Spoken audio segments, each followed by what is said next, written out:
வெறும் கையுடன் வந்துவிட்டீர்களா? வீட்டில் அத்தியாவசிய பொருட்கள், ரேஷன் எல்லாம் தீர்ந்து கொண்டிருக்கிறது. குழந்தைகளின் பள்ளி கட்டணத்தை செலுத்த வேண்டும். வீட்டு வாடகையும் கொடுக்க வேண்டும். இன்னும் எவ்வளவு செலவுகள் பாக்கி இருக்கின்றன. ஆனால் நீங்களோ வேறு எந்த வேலையும் செய்ய மறுக்கிறீர்கள். இன்னும் எத்தனை வருடங்களுக்கு நீங்கள் இப்படி விறகு வெட்டியே பிழைப்பு நடத்தப் போகிறீர்கள் என்று தெரியவில்லை.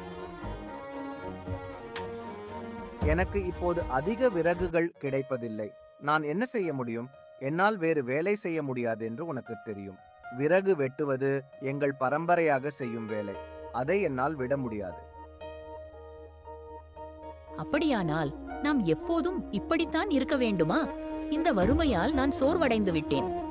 நீ கவலைப்படாதே. கிராமத்திற்கு வெளியே உள்ள காட்டில் நிறைய மரங்கள் இருப்பதாக கேள்விப்பட்டேன். நான் நாளை முதல் அங்கே சென்று விறகு வெட்டி விற்றுவிட்டு வருவேன். பணம் கிடைக்குமா என்று பார்க்கலாம்.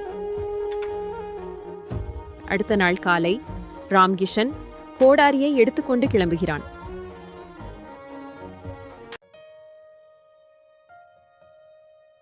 அனிதா, ஏதாவது சாப்பிட கொடு, எடுத்துக்கொண்டு போகிறேன். காட்டுக்குள் எவ்வளவு நேரம் ஆகும் என்று தெரியவில்லை. சரி, காய்கறி சமைக்கவில்லை. காய்ந்த ரொட்டி மட்டும்தான் இருக்கிறது. அதை எடுத்துக்கொண்டு போங்கள். ராம்கிஷன் காட்டிற்கு செல்கிறான்.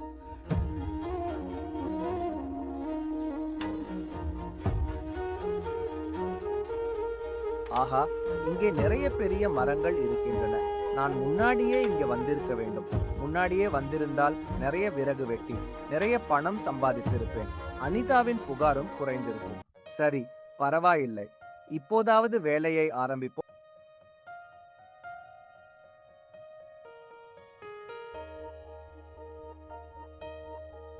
ராம்கிஷன் விறகு வெட்டுகிறான். நீண்ட நேரம் வெட்டிய பிறகு அவன் களைப்படைந்து உட்கார்ந்து கொண்டு வந்த ரொட்டியை சாப்பிட்டு தண்ணீர் குடிக்கிறான். பிறகு வெட்டிய விறகுகளை 2 கட்டுகளாக கட்டி தலையில் சுமந்து கொண்டு கிராமத்திற்குள் விற்க வருகிறான். விறகு வேணுமா?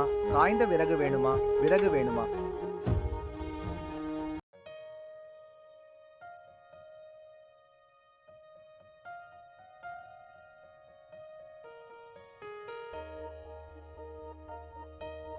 யாருமே விறகு வாங்கவில்லை. அவன் மேலும் களைப்படைகிறான். எல்லா விறகுகளையும் வீட்டிற்கு எடுத்துச் செல்ல வேண்டியிருக்குமே என்று நினைக்கிறான். அப்போது ஒரு மனிதன் அவனை கூப்பிடுகிறான். ஏய், விறகு விற்குமாளே, கொஞ்சம் நில்லு.